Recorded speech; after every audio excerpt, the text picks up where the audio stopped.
The place is dedicated to Our Lady of the Assumption, dedicated also to St. Simon Stock, or Simon of England as he's called.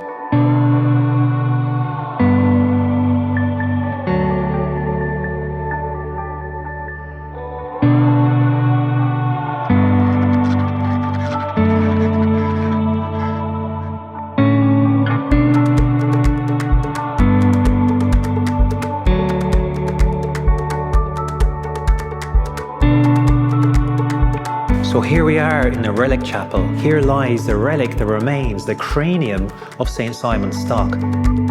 Over 800 years ago, it is claimed that Our Lady appeared to St. Simon Stock and presented him with the Brown Scapular, one of the most widest practiced Marian devotions in the whole world.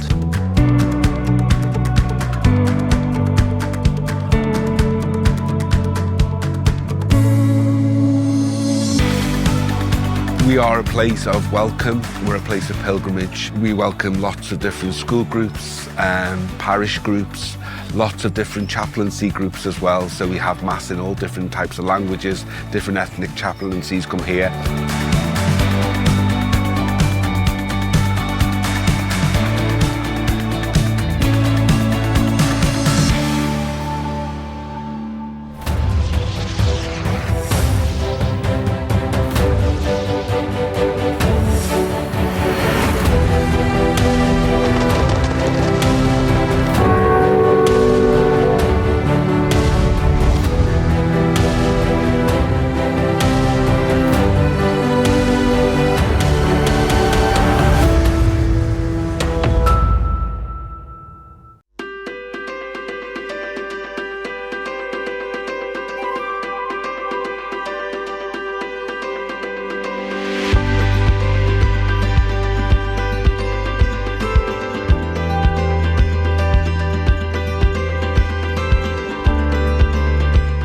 Hello and welcome to this episode. My name is Niall McDonagh and today I'm at Aylesford Priory in Kent, which of course is the home to the Carmelites. But this place is famous for many reasons. Of course, St. Simon Stock or St. Simon of England, and the Brown Scapular, this thing here. Father Jed, one of the community, is awaiting my arrival. Let's go and meet him.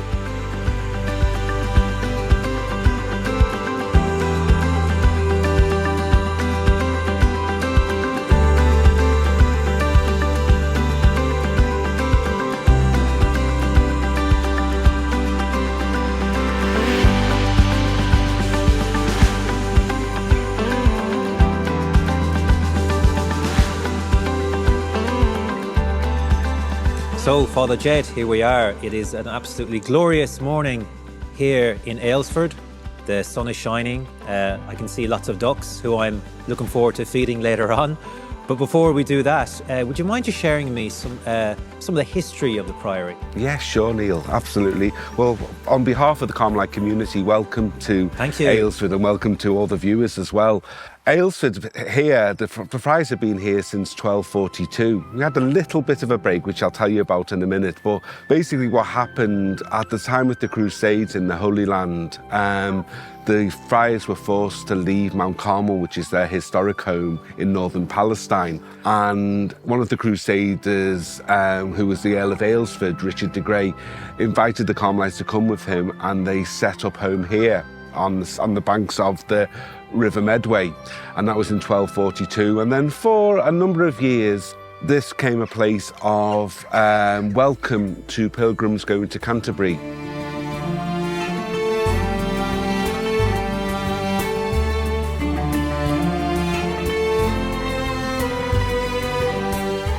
So in medieval England at that time, the four most important places of pilgrimage were the Holy Land, Rome, Santiago de Compostela in Spain, and Canterbury, particularly to pray at this tomb of St. Thomas Becket. And people on the way to Canterbury would stop over here. Here would be a large community of Carmelites with a church, accommodation for the pilgrims. And that went on very nicely for a number of years until we got to 1536 and our friend King Henry VIII and the dissolution of the monasteries.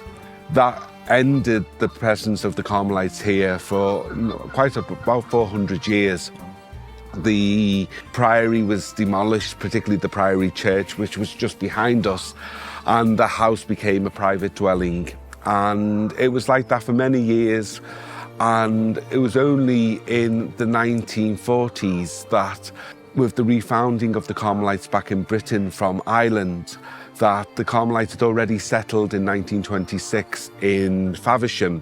And suddenly, after a big fire here in the private house of Aylesford, the family who owned the house at that time decided to sell, and it came on the market. The Carmelites thought that they'd be close to their ancient home. They never thought that they'd get their ancient home back.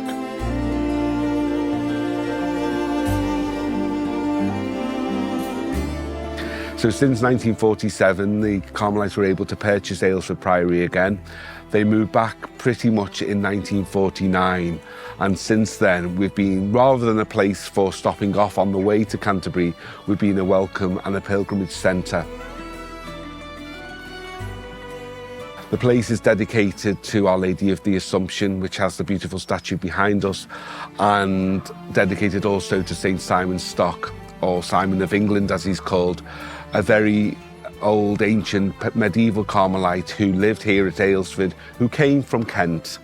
And his skull, which I think we're going to see in a little while, is as a relic here in our Relic Chapel.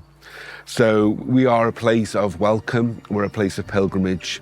We welcome lots of different school groups, parish groups, lots of different chaplaincy groups as well. So we have mass in all different types of languages, different ethnic chaplaincies come here from all over the world, but predominantly from the southeast and from London. Wow, okay. Yeah. So you mentioned St. Simon Stock here. Yes. I heard a rumour that there is a relic of St. Simon Stock Yes, here. Is that true? Yeah, absolutely. So what happened was St. Simon Stock was a Prior General of the order when he died. Prior Generals was basically the senior brother, so he's in charge of the order worldwide. Simon was on visitation when he died in the 1250s, and he died in Bordeaux. Okay. When the Carmelites came back here, it was the gift of the Archbishop of Bordeaux in the 1950s to give us his skull. Oh, so wow. We've got his cranium, the technical term. Yes. And so his body is in Bordeaux Cathedral and his cranium is in our Relic Chapel here. Beautiful. Yeah. Dare I ask, can we check out the We cranium? certainly can, yes, absolutely. Sounds yes, good for it, yeah. thank you. Yeah, okay.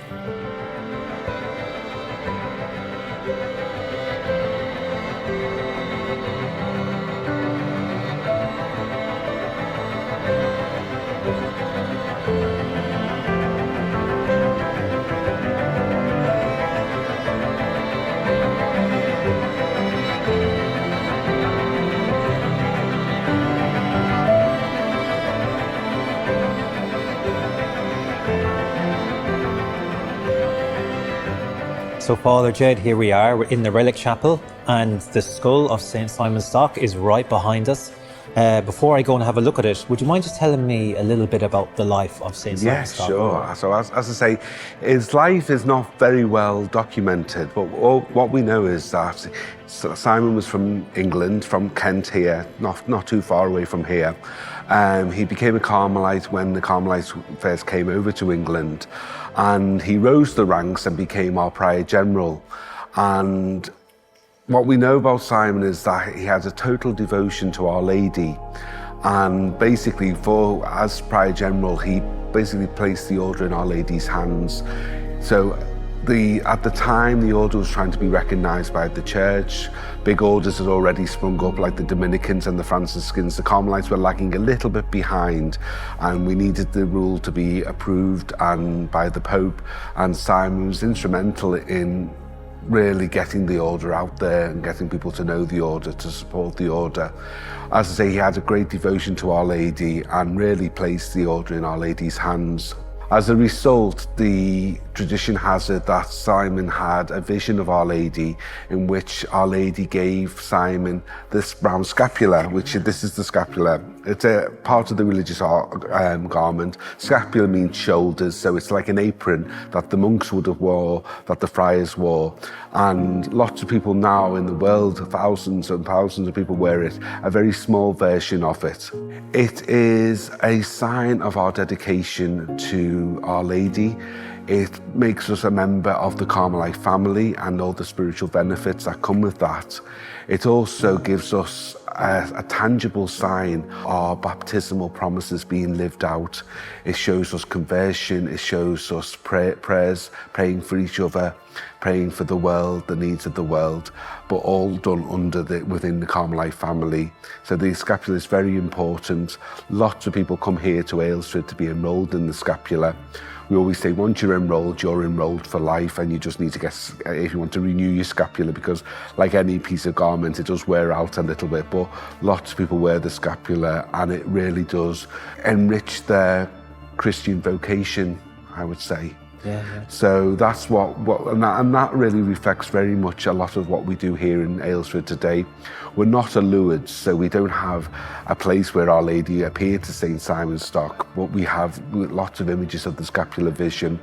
We offer a place where people can come for prayer, for quiet, relaxation.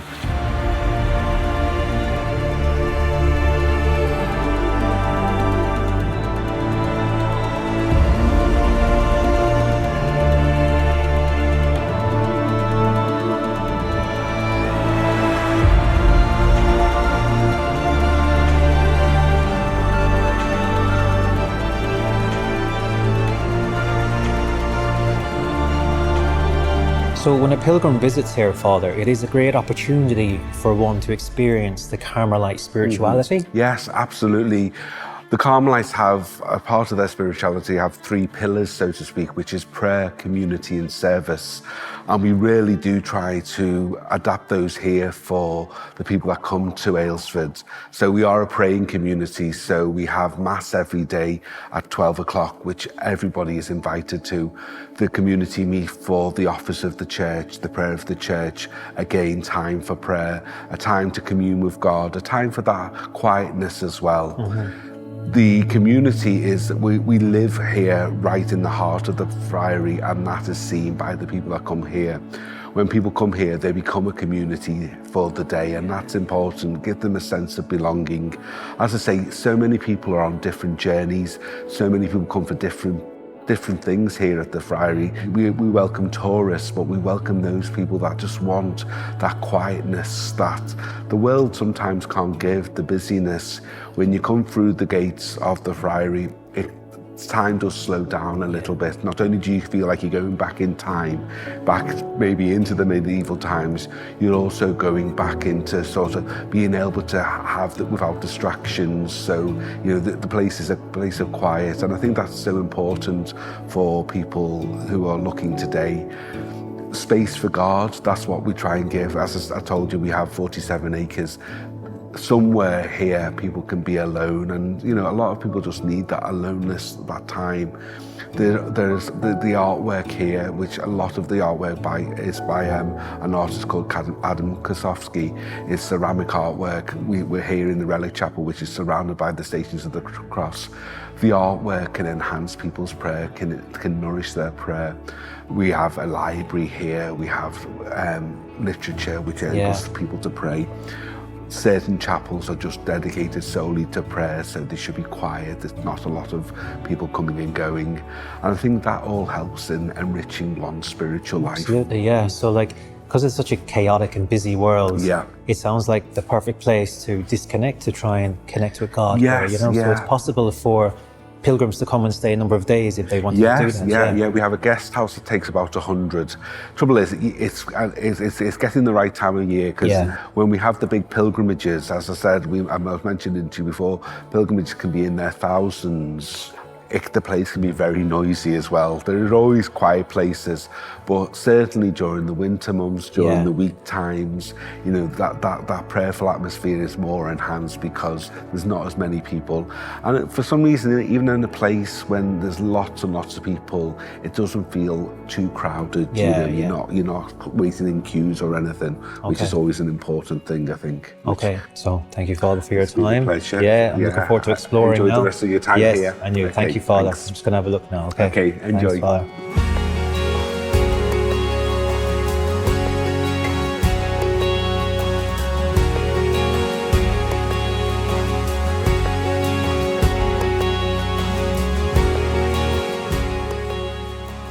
So here we are in the Relic Chapel, and it's called a Relic Chapel because, of course, as Father Jed said, here lies the relic, the remains, the cranium of St. Simon Stock.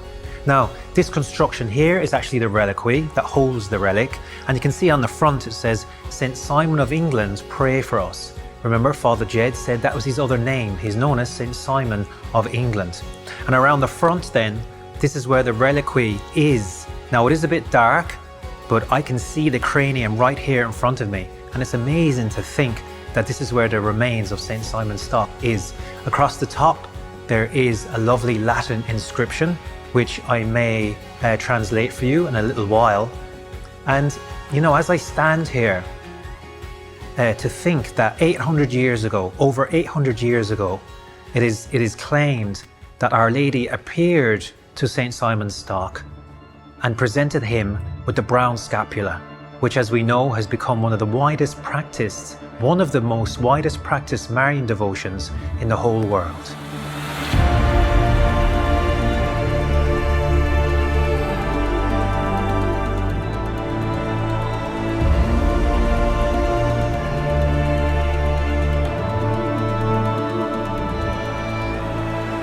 So as I was saying, there's a beautiful Latin inscription around the top of the reliquary, and it's actually a hymn to Our Lady of Mount Carmel attributed to St. Simon Stock. And I'm just going to translate it into English now for you. And what it says is, Flower of Carmel, tall vine, blossom laden, splendour of heaven, childbearing but yet maiden, none equals thee, whom no man didst know.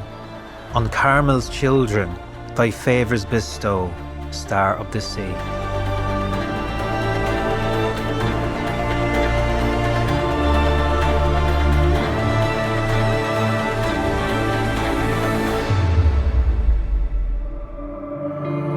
So here I am standing in the middle of the shrine, and as you can see over my shoulder, you can see the statue of Our Lady of the Assumption. Now I'm surrounded with so much beauty. On my left is the choir chapel where I have daily mass at 12 every day. Of course, to my right is the Relic Chapel where I visited St. Simon Stock and his cranium. And then there's the St. Joseph Chapel. It's really been such a blessed and privileged time for me today at Aylesford that I can take time away from the craziness and the chaos of the world, disconnect from all of that and be able to connect with God. So my next stop is going to be the Rosary Way, which is to my right hand side, where I want to pray on and contemplate my beautiful visit today at Aylesford Priory. To grace, how great a debt daily I'm constrained to be. Let thy goodness, like a fetter, bind my wandering heart to thee. Prone to wander, Lord, I feel it. Prone to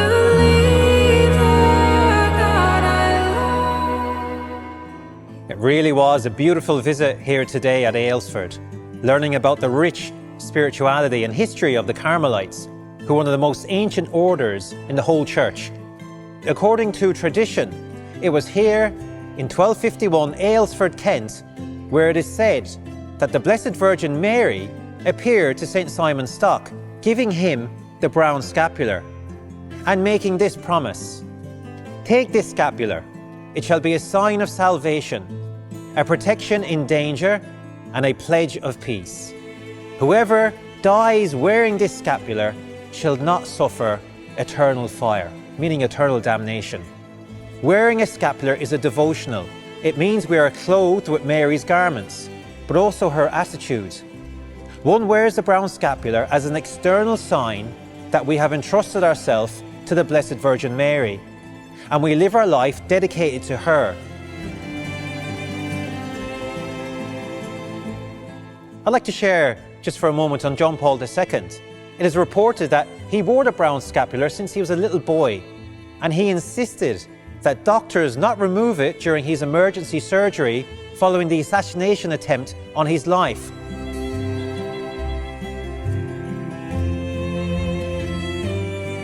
Father Mariano Serra, a Carmelite priest, has said, just before the Holy Father was operated on, he told the doctors, "Don't take off the scapular."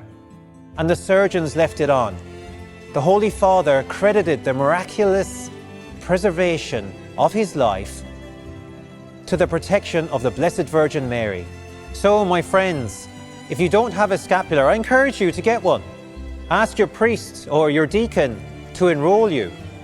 In a time when, as Catholics, we are under severe attack, the world is trying to entice us to live in a way that brings us away from God, away from the church, away from the sacraments. But if we choose to wear the brown scapular, we will receive special help from our Blessed Virgin Mary. And this brings with it the promises of Mary's special protection in the dangers that we are guaranteed to face in this life, as well as a happy death and preservation from eternal damnation. My friends, thank you so much for joining me on today's episode. It's been an absolute pleasure to explore Aylesford Priory, and I really look forward to seeing you next time. My name is Niall McDonagh, and God bless you all. Here's my heart, oh, take and seal it for thy cause above.